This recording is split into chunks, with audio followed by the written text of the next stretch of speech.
Figueiredo e a gente começa o programa com um assunto muito bom, muito sério e muito que traz esperança pra gente. Recentemente, o ministro da Saúde, Luiz Henrique Mandetta, anunciou uma nova modalidade de compra de medicamentos de alto custo ou destinados ao tratamento de doenças raras. Nessa modalidade, o governo só pagará pelo medicamento se houver melhora do paciente. Você fala, puxa, e aí? Bom, a gente vai entender melhor como tudo vai acontecer. Por isso é que a gente tem esse bate-papo importante e esclarecedor para entendermos quais são as dificuldades dos pacientes, para eles conseguirem fazer o diagnóstico, o tratamento aqui no Brasil. Vamos saber qual é o papel das associações de pacientes de doenças raras, o que fazer no caso de um diagnóstico com alguma doença desse tipo e muitos outros pontos importantes a serem entendidos por todos. Eu recebo constantemente, via rede social, pedidos para que a gente fale de uma doença específica ou de outra, doenças raras. Mas hoje a gente vai fazer diferente, eu tenho certeza que vai ajudar a grande parte. São muitas pessoas que têm doenças raras. Então, a gente recebe hoje, ele que é mestre, doutor em pediatria, trabalha há 26 anos como consultor para indústrias farmacêuticas em pesquisas clínicas, doutor Charles Schmidt. Seja muito bem-vindo, um prazer te receber. Mas a gente já sabe o caminho, já está ali. A gente tem mais convidados. Eu recebo também ele que é médico, presidente da Sociedade Brasileira de Medicina Farmacêutica e secretário do Colégio Médico Brasileiro, Ozonioterapia, Dr. Wellington Briggs. Seja bem-vindo. Prazer te receber. Pode sentar ali do ladinho do Charles. A gente tem mais um convidado. Para completar, eu recebo ele, que é empresário e cientista político, presidente da Casa Hunter, membro da Comissão da Câmara Técnica de Doenças Raras, Anthony Dyer. Seja muito bem-vindo. Uma alegria também estar contigo. Vocês vão sentar juntinhos aí pra gente começar o nosso bate-papo tão importante, né? E eu acho importante a gente já de cara passar alguns números. Quantos brasileiros hoje são portadores de doenças raras? Se estima de 13 a 15 milhões de pacientes com doenças raras. Existe mais de quase entre 6 mil a 8 mil doenças raras diagnosticadas no mundo. Então, é uma grande diversidade desse tipo de paciente. Há doenças que a gente chama ultra raras, que são muito raras mesmo, e há outras que são não tão raras assim. Então, uma doença rara é dita que acontece em cada 65 indivíduos para 100 mil habitantes. O Brasil tem quase 210 milhões de habitantes, então nós temos um grande número de pacientes com doenças raras, que a gente vai discutir aqui um pouco qual a dificuldade de fazer esse diagnóstico. O importante é que, a partir de janeiro de 2014, o governo colocou uma portaria 199, sobre a integralidade do tratamento de pacientes com doenças raras. Então, nós temos uma política pública sobre doenças raras agora no país. Claro que isso está no papel e vai demorar, por questões financeiras, ter os centros de referência de doenças raras. Mas nós temos uma vantagem muito grande, porque a primeira-dama está muito envolvida para o tratamento de doenças raras, a esposa do ministro da Justiça também está muito envolvida no tratamento de doenças raras, ou seja, há muitas pessoas com um poder de decisão que está olhando isso de uma maneira mais presente. Eu posso dizer que o governo teve um olhar importante para esse assunto que é tão sério, né? Agora, me chama a atenção na hora que eu anuncio esse tema e falo que, e para o nosso telespectador com certeza, que o governo só vai pagar a medicação caso a medicação seja bem sucedida. Aí, no caso, quem é que paga essa conta? Eu vou perguntar para o Dr. Wellington. Boa tarde. Boa tarde, Cláudia. Obrigado pela oportunidade. Quem paga essa conta, eu acho que tem uma pergunta antes que a gente precisa responder. Se esses medicamentos que a pessoa está usando, tiver mais de um medicamento, quem está funcionando? Então, que conta nós vamos pagar? Então, a questão não é tão simples, existe uma questão técnica também muito importante que precisa ser resolvida, precisa ser melhor entendida pelas fontes pagadoras, todas que são particulares e do governo, para que a gente possa realmente colocar este tipo de programa em funcionamento. Perfeito. Agora, é um programa complexo, né? Você tem uma história pessoal com doença rara que seria interessante a gente contar para o público, né? O seu filho é portador de uma doença rara. A minha história começou com o difícil diagnóstico do meu único filho, que hoje vai completar 10 anos. 6 anos atrás, ele tinha 3 anos e meio, a gente passou por mais de 3 anos de médico para tentar descobrir o que está acontecendo com ele. E era muito difícil, eram médicos muito importantes no país, são os médicos renomados, mas não entendiam o que está acontecendo. Então, infelizmente, quando se fala de doenças raras, é outra medicina, outro tratamento. A maioria dos médicos no país não conhecem essas doenças. Esse difícil diagnóstico que levou a gente a pensar o que podemos fazer para esses pacientes com doenças raras. Porque quando se descobre uma doença rara, 80% dessas doenças são de origem genéticas. E são doenças degenerativas e progressivas. Acomete multissistêmica, então acomete todos os órgãos do corpo e até do sistema nervoso central, a maioria delas. Então, você precisa não é somente de um especialista, que normalmente que faz o diagnóstico das doenças genéticas é geneticistas.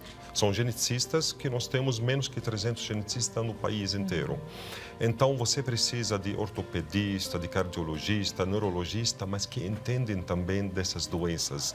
Então, a proposta foi de se juntar com os médicos especialistas e geneticistas e formar uma ONG, que é a Casa Hunter, para mudar e melhorar o cenário das doenças raras no país. Então, a Casa Hunter faz desde o assistencial até a pesquisa clínica, ela atua muito bem em advocacy, políticas públicas, porque não dá para você atender só em nível pequeno. Mais que você vai atender pacientes de doenças raras, para você atingir o macro, o nível nacional, você precisa fazer advocacy e trabalhar em políticas públicas. Isso é o nosso trabalho focado em atender a nível nacional. Aliás, que trabalho lindo, né? Eu acho que você entendeu, a partir da própria experiência com uma doença rara, com o filho dele, ele começou a pesquisar, entender a complexidade desse assunto e aí foi fundada a Casa Hunter, que é uma ONG, que aliás está à disposição também para você que quer conhecer, você que precisa de uma ajuda. Depois eu vou passar todos os contatos. Agora, o Anthony falou que no Brasil a gente tem poucos médicos que entendem das doenças raras, no mundo. Porque quando a gente fala em doença rara, é rara em qualquer lugar, no Brasil e em qualquer lugar do planeta. Isso é que tem que ficar muito claro, né? Isso é muito importante porque grande parte dessas doenças, como falado, são geneticistas. Se a gente não forma geneticistas, e não é só o geneticista, você tem que ter o laboratório de genética, que está cada vez mais avançado, porque há vários determinantes no gene do indivíduo que determina. E algumas doenças, por exemplo, a doença cística pulmonar, tem várias variantes genéticas e cada uma se manifesta de uma maneira diferente. Ou seja, cada paciente com doença pulmonar, de doença cística, tem uma evolução diferente. E não é todo medicamento, como o Dr. Wellington estava falando, que vai funcionar. Então, não é a questão de ter o medicamento, é ter o medicamento certo, para a doença rara certa, com o diagnóstico genético certo, para não comprar um medicamento de alto custo que não vai funcionar. E esse que mora o grande problema. Não é só comprar o medicamento, eu tenho que fazer o diagnóstico certo. O medicamento é uma das terapias, né? Eu preciso, como o senhor Antoine falou, que é multidisciplinar, né? Como esse paciente está incluído no contexto social, médico, Bom, pelos cidadão. números que a gente falou aqui, eu tenho certeza que deve ter alguém portador de uma doença rara assistindo ao programa. Eu sei, imagino como é que é atuador, porque, na verdade, você mexe com o psicológico, com o emocional, não só do paciente, mas de toda a família, né? E aí vai a um médico, não tem a solução, vai a outro, não tem a solução. Realmente é uma situação muito doída, muito complicada, né, Anthony? Por isso é importante o trabalho das associações de pacientes para doenças raras. Quanto as doenças são comuns, talvez não precisa tanto de uma associação, mas quanto as doenças são raras, a experiência é pequena, os especialistas são poucos, então a associação de paciente, ela orienta aquela família quem deve procurar, qual é o especialista que deve procurar, qual tipo de tratamento, como ter o acesso, como encurtar a distância entre diagnóstico, acesso e um bom tratamento. Lembrando que das 8.000 doenças raras catalogadas, que têm tratamento medicamentoso, apenas 3%. E hoje o governo, a secretaria só falam de custo do tratamento medicamentoso. Ninguém levanta o custo do tratamento multidisciplinar dos especialistas, porque você precisa de físio, psicóloga. Não é somente para a criança, para a família inteira, né, que adoece junto com a criança.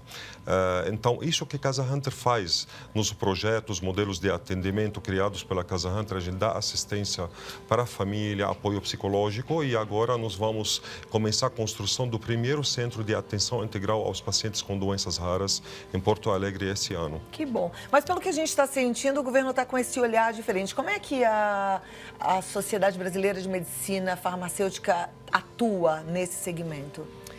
Bom, nós temos uma atuação importante muito na parte de estudo clínico, de mostrar não só para o governo, mas também dentro da sociedade, e fazer a interlocução com as indústrias farmacêuticas, de trazer esta informação e fomentar os estudos clínicos, tanto em doenças raras quanto em outras doenças, mas onde eles são necessários. Tá, esses estudos precisam ser feitos no Brasil ou não? Por exemplo, a partir de estudos feitos fora do Brasil, a indústria pode trazer esse medicamento já testado e aprovado com eficiência? Não existe a necessidade de fazer estudo no Brasil. Porém, os centros brasileiros estão muito bem equipados, não só com os laboratórios, mas com pessoas. Nós temos gente muito bem formada que consegue fazer esses estudos aqui no Brasil. Mas ele pode ser feito... Pode ser feito fora ou aqui. A facilidade de recrutar pacientes para doenças raras é muito maior do que falar em recrutar pacientes no próprio Estados Unidos. Quando a gente tem uma pesquisa nos Estados Unidos para uma doença rara, você percebe que em cada centro tem 1 ou 2 pacientes. Então, eles fazem em 8 centros, às vezes, para conseguir 20 pacientes. Agora, às vezes, aqui no Brasil, num centro, nós temos mais de 20 pacientes. São mais concentrados aqui os centros para tratamento de doenças raras. Trazer a pesquisa clínica do Brasil é trazer a esperança de algum tratamento. É a gente aprender antes do produto estar no mercado como a droga funciona na população brasileira. Nós somos uma população diferenciada, miscigenação grande, e um medicamento funciona diferente em cada população. Então, a importância de saber é essa e dar esperança. Além do que, é um jeito de saber, que o governo vai saber, que a gente faz estudos econômicos entre o custo e o benefício, se está funcionando ou não. Então, quando se vai registrar um medicamento ou o governo vai incorporar o produto, ele precisa saber essa relação econômica de custo-benefício. Claro que a vida, que eu já falei várias vezes, não tem preço, mas tem custo, né? E esse custo tem que ser administrado por questões públicas. Mas há algumas outras coisas importantes que às vezes tem uma falta de preconceitos de alguns tratamentos. Aqui eu já falei sobre o canabidiol, né, os medicamentos derivados da maconha, que são essenciais, por exemplo, no tratamento de várias doenças raras. Hoje há muitos estudos relacionados ao canabidiol e que seriam importantes. E às vezes há preconceitos relacionados a isso. Então, até isso nós temos dificuldade de trabalhar. E de que forma a população, já que a gente está fazendo um programa para o consumidor, para a população em geral, pode ajudar para que isso tudo aconteça, para que o Brasil evolua também nessa questão? Eu acho que a Sociedade Brasileira de Medicina Farmacêutica e outras empresas, o Dr. Wellington tem uma experiência, como por exemplo, eu estou falando do canabidiol, mostrando os estudos, a segurança desse tipo de medicamento para os pacientes. Né? E hoje, os pacientes só conseguem esse produto através de compra no exterior. Cláudio, o importante hoje, e não só no Brasil, eu tenho uma experiência a nível de América Latina como diretor de Medical Affairs de uma empresa que trabalha com esse tipo de medicamento. É muito importante, primeiro, que a gente quebre essa estigma do que é o medicamento. Né? O que existe hoje é o desenvolvimento da medicina canabinoide, do tratamento médico com uso dos componentes da cannabis. É a mesma coisa que que foi desenvolvido, por exemplo, foram desenvolvidos opioides, né? Que vem de uma planta que tem um uso, que é psicoativa, que tem um uso chamado de recreacional, mas nós não tratamos, não trabalhamos com isso.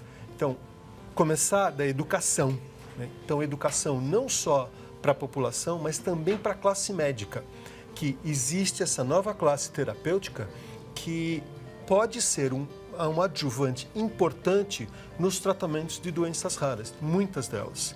Adjuvante, quer dizer, ele vai entrar junto com o tratamento atual. Agora, esses estudos já estão sendo feitos, esse trabalho já está caminhando, independente da outra conversa que aí é para uso recreacional, da liberação, da legalização das drogas, tá certo? Sim, o que nós estamos falando é do uso medicinal. Esses estudos, sim, já estão sendo feitos, da mesma forma que nós fazemos os estudos para o desenvolvimento de uma droga comum na indústria farmacêutica. Então, fazemos os estudos pré-clínicos, fase 1, fase 2, fase 3, monta-se o dossiê e se aprova com a Anvisa aqui no Brasil. Esses estudos já estão em andamento. O que angustia muito um paciente portador de doença rara é que esses estudos são lentos, né? E nem todos conseguem entender por que demora tanto. E aí eu acho que você pode responder, doutor Wellington. Demora porque nós precisamos ter segurança de que quando aquele medicamento vai ser usado por uma população muito maior do que aquela que a gente está estudando, vai ser seguro. Então, a primeira coisa que nós precisamos ter certeza absoluta, e existem modelos para tudo isso, é ter certeza que ele vai ser seguro. Por um lado, a lei, ela protege o paciente, porque para que também não seja receitado um medicamento só porque é caríssimo, ou mesmo que seja caríssimo ou não, mas que pode causar mal, porque todo medicamento pode ter um efeito colateral, né? E se não é seguro, ou se tem um efeito colateral, ou se não era bom para aquele tipo de doença rara, quer dizer, é uma indicação ruim. Uma coisa importante é que, por isso que nós três estamos sentados aqui. O paciente, a indústria, o colega médico.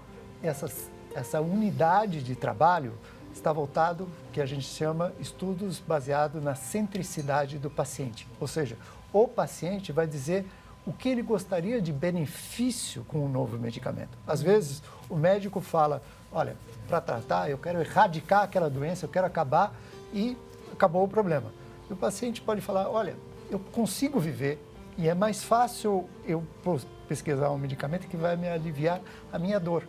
Vamos dizer, com o canabinoide, por exemplo, as epilepsias não tratáveis, né, que foi os primeiros casos que apareceram, eu não consegui saber a etiologia da epilepsia, mas com o canabinoide eu consegui amenizar as crises epiléticas.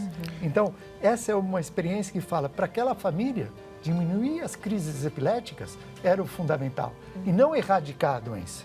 Então, essa centricidade de procurar resultados melhores para o paciente, eu preciso de associações de paciente, eu preciso que a indústria esteja trabalhando e eu preciso do médico que está trabalhando e as agências regulatórias também.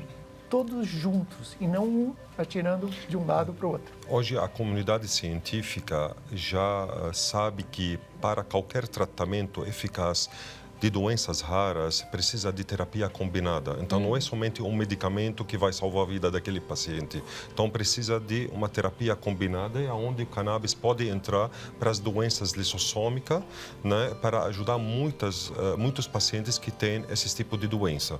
Agora eu gostaria de acrescentar referente à pesquisa clínica, porque é importante no Brasil. Porque, como se trata de doenças raras, a maioria das novas tecnologias são medicamentos órfãos. Então, praticamente não existe outro tratamento no mundo para aquela enfermidade, somente aquele que está sendo feito na pesquisa clínica, a maioria delas. Então, se o paciente brasileiro vai esperar esse medicamento ser aprovado nos Estados Unidos ou na EMA, na Europa, até vir ser comercial no Brasil, leva 4 a 5 anos. E, normalmente, mais de 40% a 50% de quem tem doenças genéticas ou perde a vida antes de 10 anos de idade, nesses 5 anos, ou degenera de uma maneira que não consegue nem aproveitar o novo tratamento. Agora, para que essas pesquisas sejam feitas aqui no Brasil, o que a gente precisa? Nós já estamos trabalhando bastante nisso, nós estamos com um projeto de lei de pesquisa clínica, porque a pesquisa clínica no Brasil já é feita há várias décadas, mas para agilizar, nós com a ex-senadora Ana Amélia e outros, senador Junqueira, teve um outro colega, agora não me lembro o nome, tem um projeto de lei que já passou, foi aprovado no Senado, está na Câmara e deve voltar ao Senado.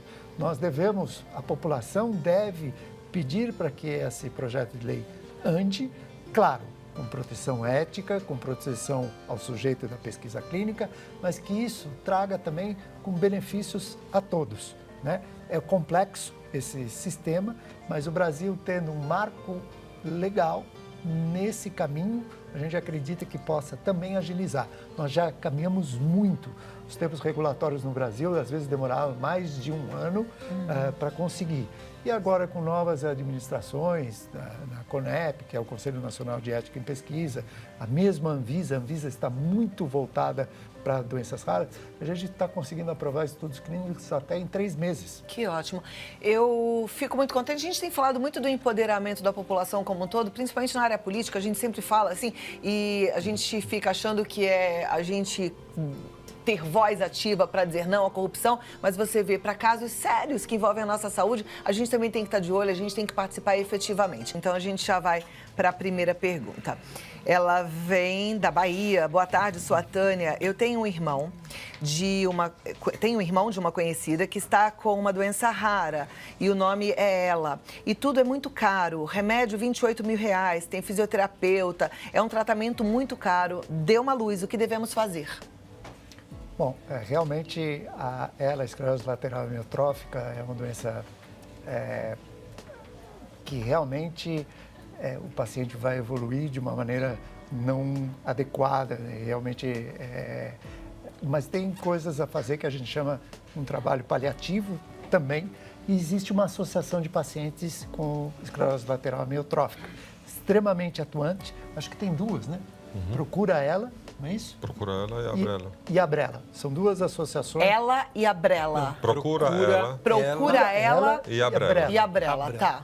Que ali são 2 associações muito boas que é possível orientar e fazer o acompanhamento mais correto. Bom, eu acho que a gente já responde a próxima pergunta, mas eu vou ler. Ela diz, boa tarde, meu esposo foi diagnosticado com ela há 10 anos. Ele e mais 4 irmãos têm essa doença. Por favor, gostaria de saber se já existe o uso ou pesquisas com o uso do canabidiol para esse tipo de doença. A família do meu esposo é do tipo genoma 8, catalogados mais de 1.000 pacientes da mesma família. Sou Luzia Dato, de Bicas, Minas Gerais. Existe dados ainda muito incipientes do uso do canabidiol em ela. São dados dos Estados Unidos, num grupo muito pequeno de pacientes. Então, a gente não pode falar nada ainda se tem uma indicação ou não para ela. Ok. Próxima pergunta. Boa tarde, a Paola. Percebo através das redes sociais muitas crianças acometidas pela atrofia muscular espinhal e o tratamento tem um custo muito alto. O que a comunidade médica está fazendo para ajudar essas crianças? Bom, nós não temos tantos especialistas assim no Brasil para essa patologia, né? Mas está sendo feitos estudos no Brasil justamente para essa patologia.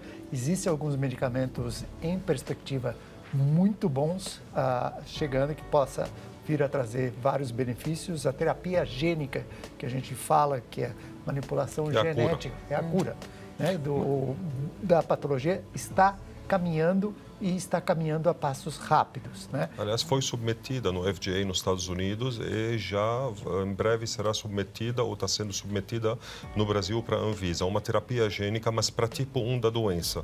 Agora nós temos um medicamento que acabou de ser incorporado na Conitec, que é no Sistema Único do SUS, né? Agora, essa semana foi, acho que segunda passada, né? Que foi segunda.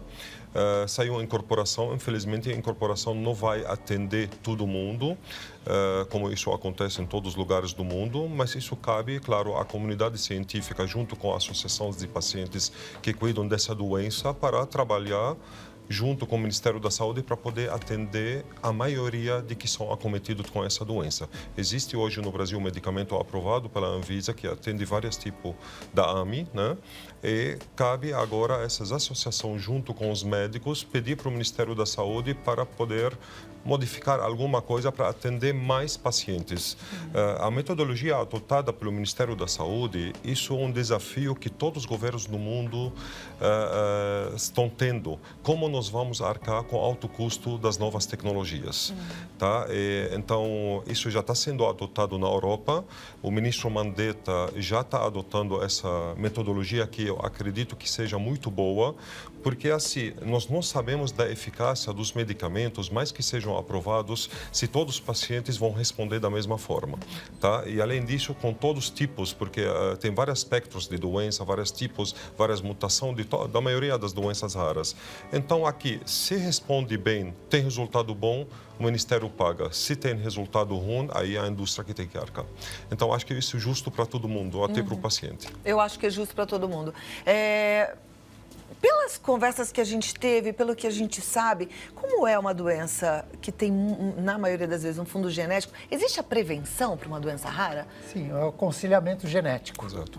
Para fazer esse aconselhamento genético, infelizmente, você tem, quer dizer, felizmente, você tem, durante a gravidez, você pode fazer testes genéticos durante a gravidez para saber se aquela criança é portadora de algum comprometimento genético. Aí vem uma questão... Esse teste deve ser caríssimo. Eles têm diminuído bastante o custo, bastante o custo. Sim. E isso dá para, pelo menos, as pessoas, síndromes de Down, outras grandes doenças genéticas, e você avaliar e já se preparar para aquele paciente que tem essa patologia. Se nascer uma criança, tem que saber se aquilo vai ser, como é que ele vai passar de geração para geração. Se o próximo filho tem um alto risco de ter um novo, então você evita essa... Mas existe já estudos de terapia gênica para ser feito durante a gestação. Como os casais podem evitar de ter uma criança com síndrome rara? Que está escutando a gente agora, fala, mas como faço o aconselhamento genético? Os casais, antes de decidir de ter filho, eles podem procurar um geneticista. E o geneticista vai fazer muitas perguntas para os dois. Praticamente vai fazer mapeamento da família de cada um, para ver o que aconteceu, se teve alguém na família, nos dois, né, com alguma síndrome, se alguém daquela família teve aborto instantâneo, rápido, várias vezes. Então, tem muitas perguntas que serão feitas pelo geneticista que pode levar a suspeitar ou a falar, olha, você tem uma chance de ter um tipo de doença. Porque, então, pelo que eu sinto, esse é o melhor caminho. Porque, na verdade, a doença rara é um pepino, né? Exatamente. É muito complicado para todas as pontas. Cláudia, é importante. A doença genética, a doença rara, ela está lá. Mas precisa ter alguma coisa que dispare a doença, né? Então, a gente precisa pensar um pouco antes até. Mesmo quem tem algum gene, todos nós temos genes deficientes. Por que todos nós não estamos com uma doença genética, né? Porque tanto a saúde quanto a doença, a gente adquire primeiro pela boca. É muito importante entender o que é que a gente está comendo, da onde vem essa comida, contaminação por metal pesado, a alimentação errada é a coisa mais forte do ambiente que a gente vive, que desencadeia esses gatilhos da doença genética. Então, impressionante. A gente precisa existe retroagir uma prevenção. mesmo. Fazer a alimentação o mais natural possível. Existe uma outra coisa que o Brasil faz parte, é um dos primeiros países que fez o screening neonatal, o teste do pezinho. Aliás, começou com seu pai, não é? Sim, começou com meu pai. Trabalho lindo do pai do Charles. E hoje a gente faz o teste, a gente pede para que o governo assuma o teste do pezinho expandido, que são mais de 55 patologias de erros inatos do metabolismo que podem ser identificados. A grande maioria, infelizmente, não tem tratamento, mas tem uma grande chance de melhorar os pacientes. Bom, estamos juntos, eu acho que assim, todo mundo fica com a mesma sensação de muita vontade de resolver e muita impotência ao mesmo tempo, mas de muita esperança porque as coisas estão acontecendo. Continue forte, firme, crendo e conte com esses três aqui que estão envolvidos na causa. Dr. Charles Schmidt, ele está no e-mail csmdt terra.com.br. Muito obrigada. O Anthony Dyer, que é o presidente da Casa Hunter, entra no site casahunter.org.br para conhecer melhor o trabalho da Casa Hunter. Mais informações também você tem no Facebook, Casa Hunter Brasil, ou mesmo pelo telefone 11 2776 3647. E o Dr. Wellington Briggs é o www.drbricks.com, entra no site, e o telefone 11 4508 6958. Muito obrigada. O tempo sempre é curto. Para um já é pouco, para três, então fica sempre vontade de quero mais, né? Então voltem para a gente continuar conversando sobre esse assunto sério e que Deus nos abençoe com muita sabedoria cada vez mais. Obrigada e até a próxima, viu? Prazer recebê-los. Muito obrigada. Obrigada, até a próxima. Vamos seguindo em frente, acreditando sempre e unidos. Percebeu? Quando eu falo assim, puxa, doença rara é um pepino, eu até fiquei meio constrangida, falei, será que eu falei alguma coisa errada? Mas eu coloco meu coração no lugar do teu coração e fico imaginando, difícil, né? Quanta dor, quanta luta, quanta vontade de ver a solução. Continue crendo e continue de forma ativa, como fez o Anthony, fazendo a sua parte de todas as formas possíveis. Quando a gente recebe um diagnóstico, a gente não pode parar ali na tristeza, a gente tem que ir além. Hoje a internet nos ajuda na pesquisa, né? A gente pode pesquisar, saber o que está acontecendo lá fora, o que está acontecendo em outro país e efetivamente também, de forma como cidadão, atuar junto ao governo, que você possa fazer a sua parte com força, com discernimento e com muita esperança, ok?